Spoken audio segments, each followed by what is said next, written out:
First of all, I would like to pay my heart respect to judges, teacher, and all my beloved schoolmates that has attended in here. My name is Polia. My name is Sorika. My name is Sorika. My name is Sochit. My name is Makra. My name is Kanya. We come here to talk about our project. The topic is my room. So let me start. This is my room. I have many things in my room. There are one chair, table, a bed, a wardrobe, and a bookshelf in my room.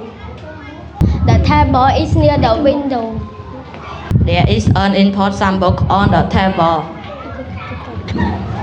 The bed is on the left of the room.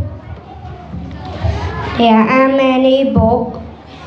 There are many books and newspaper on the bed. The wardrobe is opposite the bed. I have many clothes. My clothes are all in the wardrobe.